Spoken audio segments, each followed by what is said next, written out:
জয় শ্রী রাধে কৃষ্ণ। শ্রীকৃষ্ণ বার্তা চ্যানেলের পক্ষ থেকে সকল ভক্তকে জানাই ভক্তিপূর্ণ প্রণাম। আমাদের আজকের আলোচনার বিষয় জ্যৈষ্ঠ মাসের শুক্লপক্ষের একাদশী ব্রত মাহাত্ম্য কথা। জ্যৈষ্ঠ মাসের শুক্লপক্ষের একাদশী ব্রত কবে পালন করতে হবে? 26শে মে নাকি 27শে মে? এই একাদশী ব্রতের নাম কি? কিভাবে এই একাদশী ব্রত পালন করতে হবে? সংকল্প কবে করতে হবে, কখন করতে হবে, কিভাবে করতে হবে? পারণ কখন করতে হবে, কিভাবে করতে হবে? সংকল্প মন্ত্র কি? পারণ মন্ত্র কি? একাদশীর ব্রত কিভাবে পালন করতে হবে? একাদশী ব্রতের আগের দিন কি কি আহার করবেন? একাদশী ব্রতের পরের দিন কিভাবে পালন করবেন? এই সমস্ত বিষয় নিয়ে আমাদের আজকের আলোচনা।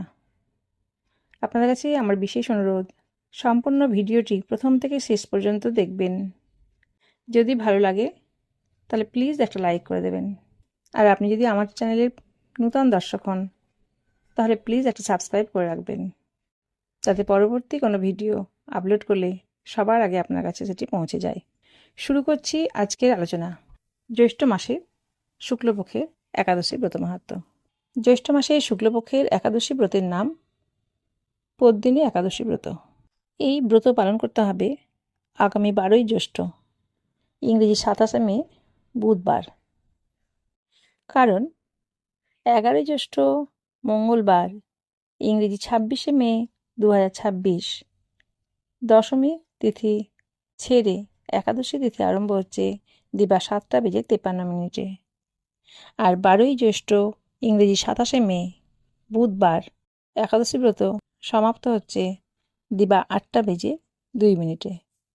তাই উদয়ন তিথি অনুসারে আগামী 12ই জ্যৈষ্ঠ ইংরেজি 27শে মে বুধবার পদ্মিনী একাদশী ব্রত পালন করতে হবে। এখন আমরা আলোচনা করব এই একাদশী ব্রত কিভাবে পালন করবেন। একাদশী ব্রতের আগের দিন নিরামিষ আহার গ্রহণ করবেন। রাত্রিবেলায় ভালো করে মুখ ধুয়ে দাঁত ব্রাশ করে শ্রীহরির কাছে সংকল্প করবেন। সংকল্প মন্ত্রটি হচ্ছে একাদশাং নিরাহার স্থিত্বা অহম অপরে হহনি ভক্ষামি পুণ্ডরিকাক্ষা শরণং মে ভবাচ্যুত। অর্থাৎ আমি একাদশীতে উপবাসপূর্বক পরদিন আহার গ্রহণ করব। হে পুণ্ডরিকাক্ষ, হে অচ্যুত, আপনি আমার শরণস্থান হন। এই মন্ত্রটি বলে হাত জোর করে শ্রীহরির কাছে সংকল্প করতে হবে, যাতে পরের দিন সুষ্ঠুভাবে আপনি একাদশী ব্রত পালন করতে পারেন। কারণ আমাদের জীবনে কখন কি ঘটবে আমরা কিছুই জানি না। আমাদের শরীর খারাপ হতে পারে, নানা রকম আপদ বিপদ আঘাত আসতেই পারে, যে কোনো কারণেই আমাদের উপবাস ভঙ্গ হতে পারে। তাই আগের দিন শ্রীহরির কাছে প্রার্থনা করবেন যেন পরের দিন একাদশী ব্রত সুষ্ঠুভাবে পালন করতে পারেন।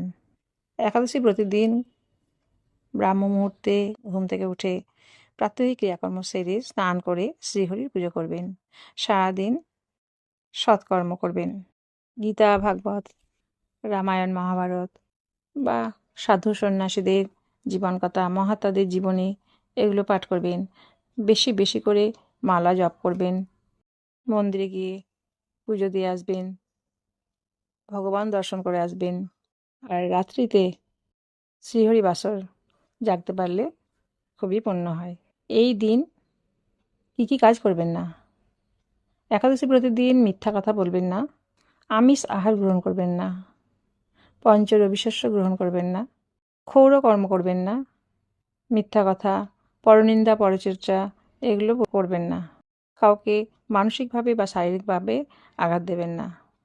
এখন আমি পদ্মিনী একাদশী ব্রত মাহাত্ম্য কথা পাঠ করছি, আপনারা মন দিয়ে শ্রবণ করুন। এই ব্রত কথা শ্রবণ করলে বা পাঠ করলে বহু পুণ্য সঞ্চয় হয়। পদ্মিনী একাদশীর ব্রত মাহাত্ম্য। স্মার্তগণ পুরুষোত্তম মাস বা অধিমাসকে মল মাস বলে এই মাসে সমস্ত শুভকার্য পরিত্যাগ করে থাকেন। কিন্তু ভগবান শ্রীকৃষ্ণ এই মাসকে পারমার্থিক মঙ্গলের জন্য অন্য সকল মাস থেকে সর্বশ্রেষ্ঠ বলে নির্ণয় করেছেন। তিনি নিজের নাম অনুসারে এই মাসের নাম পুরুষোত্তম মাস রেখেছেন। যুধিষ্ঠির বললেন, হে জনার্দন, আমি বহু ধর্ম ও ব্রতের কথা শুনেছি। এখন পুরুষোত্তম মাসের সর্বপাপ বিনাশিনী ও পুণ্যদায়িনী শুক্লপক্ষিয়া পদ্মিনী একাদশীর কথা আমার কাছে বর্ণনা করুন, যা শ্রবণ করলে পরম পদ প্রাপ্ত হওয়া যায়। ভগবান শ্রীকৃষ্ণ বললেন, দশমীর দিন থেকেই ব্রতের শুরু হয়। কাঁসার পাত্রে ভোজন, মসুর, ছোলা, শাক এবং অপরের অন্ন ও আমিষ দশমীর দিন বর্জন করতে হয়। পরের দিন প্রাতকৃত্যের পর সুগন্ধি ধূপ দীপ চন্দনাদি দিয়ে ভগবানের পুজো করতে হয়। রাত্রিতে জাগ্রত থেকে ভগবানের নাম গুণ কীর্তন করতে হয়। এখন এই ব্রতের একটি ইতিহাস আপনার মনোরঞ্জনের জন্য বলছি। পূর্বে পুলস্ত্য মুনি দেবর্ষি নারদকে এই ইতিহাস বর্ণনা করেছিলেন। এক সময় রাজা কার্তবীর্য লঙ্কাপতি রাবণকে পরাজিত করে তার কারাগারে বন্দী করে রাখে। পুলস্ত্য মুনি রাজার কাছে রাবণের মুক্তি প্রার্থনা করেন। মুনির আজ্ঞায় রাজা রাবণকে মুক্ত করে দেন। এই আশ্চর্যজনক কথা শুনে নারদ পুলস্ত্য মুনিকে জিজ্ঞাসা করেন, হে মুনিবর, ইন্দ্রসহ সকল দেবতা যেখানে রাবণের কাছে পরাজিত হয়েছিল, সেখানে কিভাবে কার্তবীর্য রাবণকে পরাজিত করল? কৃপা করে তা বলুন।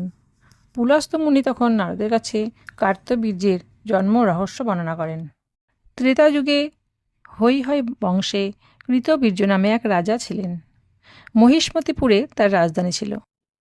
রাজার 1000 পত্নী ছিল, কিন্তু রাজস্ব ভার গ্রহণের মতো কোনো পুত্রলাভ রাজার ভাগ্যে হয়নি। দেবতাদের আরাধনাতেও সুফল মেলেনি তার।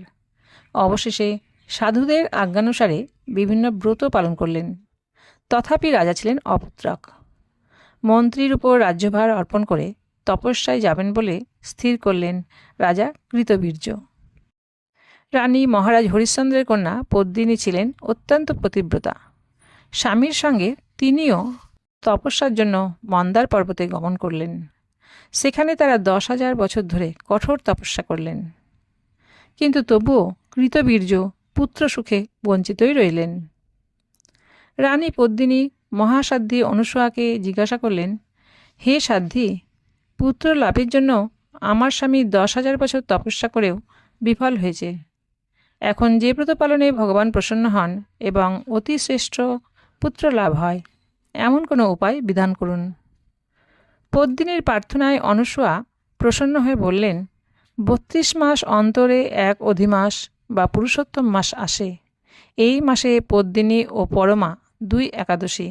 এই ব্রত পালন করলে পুত্রদাতা ভগবান শীঘ্রই প্রসন্ন হবেন। অনুসূয়া নির্দেশে পদ্মিনী পরম শ্রদ্ধায় এই একাদশী ব্রত পালন করলেন। সেই ব্রতে সন্তুষ্ট হয়ে স্বয়ং ভগবান গরুর বাহনে আরোহণ করে পদ্মিনীর সম্মুখে উপস্থিত হলেন। ভগবান বললেন, হে ভদ্রে, আমি প্রসন্ন হয়েছি। পুরুষোত্তম মাসের সমান কোনো মাস আমার প্রিয় নয়। এই মাসের একাদশী আমার পরম প্রিয়।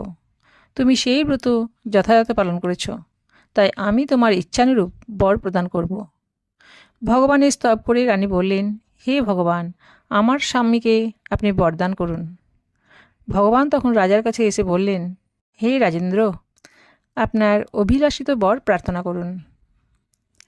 মহানন্দে রাজা বললেন, হে জগৎপতি মধুসূদন, দেবতা, মানুষ, নাগ, দৈত্য, রাক্ষস আদি কেউ তাকে পরাজিত করতে পারবে না, এমন পুত্র আমি প্রার্থনা করি। রাজার প্রার্থনা অনুসারে বরদান করে ভগবান অন্তর্হিত হলেন। রাজা পত্নীসহ নগরে ফিরে এলেন। যথাসময়ে রানী পদ্মিনী গর্ভে মহাবলশালী এক পুত্রের জন্ম হয়। মহারাজ কৃতবীর্য পুত্রের নাম রাখেন কার্তবীর্য। ত্রিলোকে তার সমান কোনো বীর ছিল না, তাই দশানন রাবণ যুদ্ধে তার কাছে পরাজিত হয়। শ্রীকৃষ্ণ বললেন, হে মহারাজ, এই ব্রত যিনি পালন করবেন তিনি ভগবান শ্রীহরির শ্রীপাদপদ্মে অহৈতুকী ভক্তিলাভ করবেন। শ্রীকৃষ্ণের উপদেশে ধর্মরাজ সপরিবারে এই একাদশী ব্রত পালন করেন। যিনি এই একাদশী ব্রত মাহাত্ম্য পাঠ ও শ্রবণ করেন তিনি বহু পুণ্য লাভ করেন। সুধী ভক্তবৃন্দ, এতক্ষণ আপনারা শ্রী শ্রী পদ্মিনী একাদশী ব্রত মাহাত্ম্য কথা শ্রবণ করলেন। শ্রীকৃষ্ণ নিজেই বলেছেন যে এই ব্রত মাহাত্ম্য যিনি পাঠ ও শ্রবণ করেন তিনি বহু পুণ্য লাভ করেন। সুতরাং অবশ্যই আপনারা এই ব্রত মাহাত্ম্য কথা শ্রবণ করবেন এবং সম্ভব হলে পাঠ করবেন। সবাই ভালো থাকবেন, সুস্থ থাকবেন। রাধে রাধে।